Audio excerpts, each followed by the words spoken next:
أعوذ بالله من الشيطان الرجيم بسم الله الرحمن الرحيم চারিপাড়া মাদ্রাসা ও এতিমখানার উদ্যোগে 2 দিন ব্যাপী বাৎসরিক মাহফিলের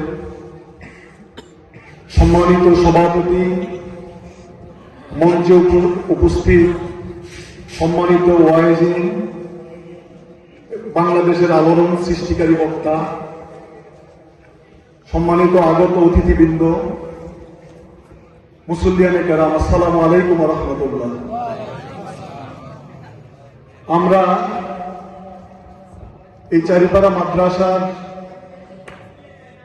শ্রদ্ধার সাথে স্মরণ করছি যিনি এই মাদ্রাসার প্রতিষ্ঠাতা, যিনি এই মাদ্রাসাকে প্রতিষ্ঠা করে মাদ্রাসার এই উঠানেই যিনি কবরস্থ হয়েছেন, মরহুম মনিরুল ইসলাম সরকার সাহেবকে।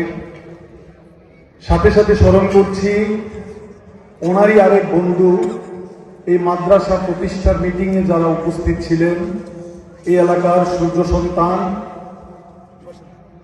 মরহুম মুখলেসুর রহমান সওদাগর সাহেবকে শ্রদ্ধার সাথে স্মরণ করছি।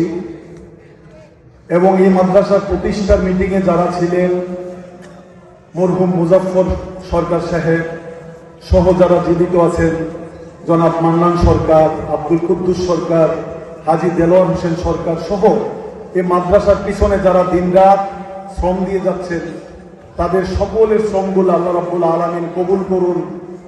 আল্লাহর কাছে এই দোয়া করছি, কাল কঠিন ময়দানে যখন আর কোনো উসিলা থাকবে না, এই মাদ্রাসার পিছনে আমরা যে যতটুকু অর্থ এবং শ্রম ব্যয় করলাম, আল্লাহ রাব্বুল আলামিন যেন কঠিন কিয়ামতের ময়দানে আমাদের এই মাদ্রাসার দানটুকু, মাদ্রাসাকে দেওয়া সময়টুকু, মাদ্রাসাকে প্রতিষ্ঠা করার পিছনে যারা অবদান রাখলেন, তাদের আল্লাহ রাব্বুল আলামিন যেন কঠিন কিয়ামতের ময়দানে এটাকে নাজাতের উসিলা বানায় দেন। সবাই বলে আমিন। আমি আপনাদের সামনে ওয়াজ করবেন হুজুর, আসলে বড় আলেমদের সামনে ইসলাম নিয়ে কথা বলার মতো যোগ্যতা আমার নেই।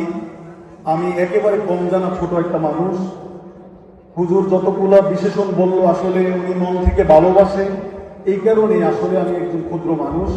হুজুরের মতো করে বলল। আমি শুধু এইটুকুই বলতে চাই যে আমরা যারা ওয়াজ শুনতে আসলাম, এখান থেকে কে কোন কণ্ঠে ওয়াজ করলো, কার কণ্ঠ ভালো, এই ব্যাপারগুলোকে আমরা চিন্তা ভাবনা থেকে বাদ দিয়ে নিজেদের জীবনের আমল পরিবর্তন করার জন্য, নিজেদের জীবনটাকে চেঞ্জ করার জন্য এখান থেকে কি কথাগুলো নিয়ে আমরা নিজের বাস্তব জীবনে আমল করতে পারি, এই নিয়তে আমরা যেন ওয়াজে বসি। আমি সহ আল্লাহ রাব্বুল আলামিন এই হুজুরদের কথাগুলো যেন আমাদের প্রত্যেককে মেনে চলার মতো তৌফিক দান করেন। আল্লাহর কাছে সেই তৌফিক চাচ্ছি। আমি শুধু একটি কথাই বলবো যে এই পট পরিবর্তনের আগের যে অবস্থানগুলো ছিল, আপনারা জানেন যে একটা ওয়াজ মাহফিলের, একটা 90% মুসলমানের দেশে কোনো গান বাজনা করলে, কনসার্ট করলে, বিভিন্ন বিদেশ থেকে শিল্পী এসে যদি আপনি নাচান, সাংস্কৃতিক অনুষ্ঠান করেন, কোনো অনুমতি লাগতো না। কিন্তু ওয়াজ মাহফিলের বেলায় হইলে শুধু অনুমতি, তারপরে মাইক বাজানো যাবে না, বাজাইলেও এতটা বাজাইতে হবে, প্রধান অতিথি কে হবে, তার আমলনামা কি, সে কি সরকারপন্থী, সরকার বিরোধী, এই জাতীয় বিশেষণগুলো দেখে দেখে তারপরে ছোট্ট আকারে মাহফিল করা লাগতো। কিন্তু আল্লাহর রহমতে এইবারের যে শীত আসছে, বিভিন্ন জায়গায় আমরা যে মাহফিলে যাচ্ছি, কোনো রকমের কোনো বাধা, কোনো রকমের কোনো বিঘ্নতা নাই। আপনারা হুজুরদের ওয়াজ, হুজুররা আল্লাহকে সাক্ষী রেখে এবং কোরআন এবং হাদিসের সহি বিষয়গুলাই বলতে পারছেন নিঃস্বাধীন মতো। এক সময় সাবজেক্ট দিয়ে দেওয়া হইতো যে আপনি জিহাদের ওয়াজ করতে পারবেন না, আপনি সমাজের ন্যায় কথাগুলো বলতে পারবেন না, সরকারের এগেনিস্টে যায় এরকম কথা বলতে পারবেন না, এরকম সাবজেক্ট রিলেটেড ওয়াজ করতে হইতো হুজুরদেরকে। কিন্তু বর্তমানে আল্লাহর রহমতে পট পরিবর্তনের কারণে আলেমে দ্বীনরা ওনাদের কোরআন এবং হাদিসের সহি যে আলোচনাগুলা মানুষের সামনে তুলে ধরতে পারছেন। এই জন্য আমি সহ আপনারা সকলে শুকরিয়া আদায় করে আমরা বলি আলহামদুলিল্লাহ যে ইসলামী জলসাগুলা সুন্দরভাবে হতে পারছে এবং হুজুররা মন খুলে ওয়াইজিনরা মুখ খুলে কথা বলতে পারছে এবং আমরাও বিভিন্ন ওয়াজ মাহফিলে গিয়ে হুজুরদের নসিহতগুলো শুনে নিজেদের জীবন চেঞ্জ করার সুযোগ পেলাম। আমি কথা লম্বা না করে আমাদের এই অঞ্চলের স্বনামধন্য চেয়ারম্যান জনাব মাজারুল ইসলাম মানিক সওদাগর এবং বিশিষ্ট শিল্পপতি এবং ব্যবসায়ী আমেরিকা প্রবাসী জনাব মাহবুব আলম খোকন, ওনার বাবা জনাব মুসলিম সওদাগর সাহেব বার্ধক্যজনিত ভাবে আছে, ওনার জন্য আপনাদের সকলের কাছে দোয়া চাচ্ছি। আল্লাহ যেন ওনাকে ন্যাক হায়াত দান করে সকলে আমরা ওনার জন্য দোয়া করি। বিশেষ করে আমাদের এই দাউদকান্দি, তিতাস, মেঘনা, হোমনা অঞ্চলের হাজার বছরের শ্রেষ্ঠ সন্তান, আমাদের এই অঞ্চলের প্রিয় নেতা, সাবেক মন্ত্রী, তিনবারের মন্ত্রী, 4 বারের এমপি, বিশ্ব স্বাস্থ্য সংস্থার সম্মানিত চেয়ারম্যান আলহাজ ডক্টর খন্দকার মোশাররফ হোসেন স্যার অসুস্থ ছিলেন।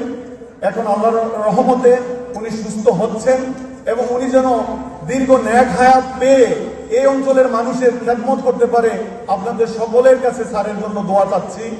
ওনার সন্তান আমাদের সকলের প্রিয়ভাজন, দাউদকান্দি তিতাস হোমনা অঞ্চলের যোগ্য নেতা, যোগ্য পিতার যোগ্য সন্তান ডক্টর খন্দকার মারুফ হোসেন সাহেবের জন্য আপনাদের কাছে দোয়া চেয়ে এবং এই প্রতিষ্ঠানের জন্য সকলে প্রাণ খুলে দোয়া করবেন। যার যার অবস্থান থেকে এই প্রতিষ্ঠানের সাথে থাকবেন। এই প্রতিষ্ঠানের উসিলায় যেন আল্লাহ রাব্বুল আলামিন আমাদের এই অঞ্চলের যত মুর্দেগান আছে সকলকে আল্লাহ রাব্বুল আলামিন যেন মাফ করে দেয়। আমরা যারা কবর দেশের যাত্রী, আমরা যেন এই প্রতিষ্ঠানগুলোর উসিলায় বেশি বেশি আমল করে কবরের সম্বল জোগাড় করে কবর দেশে যাইতে পারি। আল্লাহ রাব্বুল আলামিন আমাদের সকলকে কবুল করুন, এই মাদ্রাসাকে কবুল করুন এবং আপনাদের সকলের দোয়া চেয়ে আমি আমার সংক্ষিপ্ত বক্তব্য শেষ করছি। আসসালামু আলাইকুম ওয়া রাহমাতুল্লাহি ওয়া বারাকাতুহু।